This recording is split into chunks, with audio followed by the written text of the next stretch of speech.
parle. Chaque jour, Charles et Carole vous présentent la leçon de l'école du sabbat.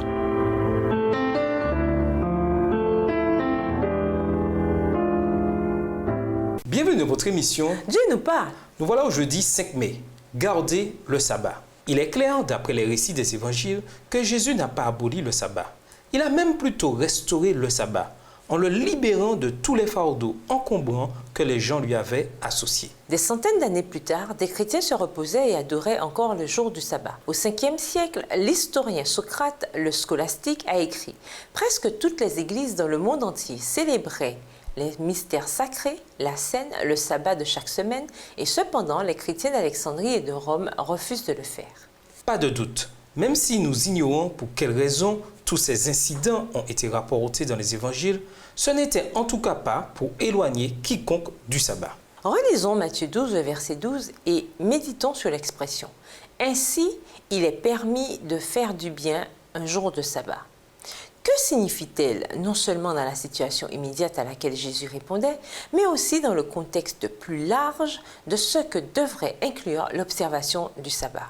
Matthieu 12, verset 12. Combien un homme ne vaut-il pas plus qu'une brebis? Il est donc permis de faire du bien les jours de sabbat.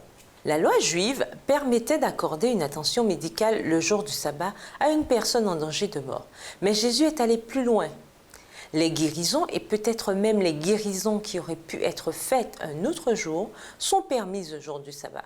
Gardez cela à l'esprit et voyez maintenant ce que Jésus dit plus loin dans Matthieu. Ainsi donc, tout maître de la loi qui devient disciple du royaume des cieux est semblable à un propriétaire qui tire de son trésor des choses nouvelles et des choses anciennes. Matthieu 13, verset 52, Bible en français courant. Aucun doute, Jésus aussi en tirait clairement de nouveaux trésors. Lisons Isaïe 58 et versets 7 à 13. En quoi ce passage montre-t-il ce que signifie suivre véritablement le Seigneur et vivre les principes de la loi, y compris le sabbat? Comment comprendre l'expression « réparateur des brèches », en particulier dans le contexte des messages des trois anges? Ésaïe 58, versets 7 à 13. « Partage ton pain avec celui qui a faim et fais entrer dans ta maison les malheureux sans asile. Si tu vois un homme nu, couvre-le et ne te détourne pas de ton semblable.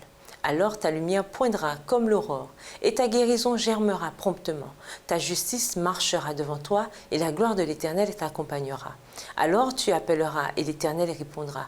Tu crieras et il dira, « Me voici !» Si tu éloignes du milieu de toi le joug, les gestes menaçants et les discours injurieux, si tu donnes ta propre subsistance à celui qui a faim, si tu rassasies l'âme indigente, ta lumière se lèvera sur l'obscurité et tes ténèbres seront comme le midi. L'Éternel sera toujours ton guide, il rassasiera ton âme dans les lieux arides et il redonnera de la vigueur à tes membres.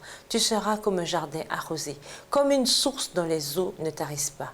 Les tiens rebâtiront sur d'anciennes ruines, tu relèveras des fondements antiques, on t'appellera réparateur des brèches, celui qui restaure les chemins qui rend le pays habitable. Si tu retiens ton pied pendant le sabbat pour ne pas faire ta volonté en mon saint jour, si tu fais du sabbat tes délices pour sanctifier l'Éternel en le glorifiant, et si tu l'honores en ne suivant point tes voies, en ne te livrant pas à tes penchants et à de vains discours. Et nous vous laissons avec ces questions de réflexion. Le sabbat est-il devenu un fardeau pour vous?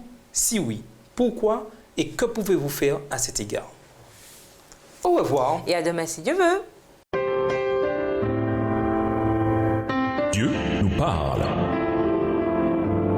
Chaque jour, Charles et Carole vous présentent la leçon de l'école du sabbat.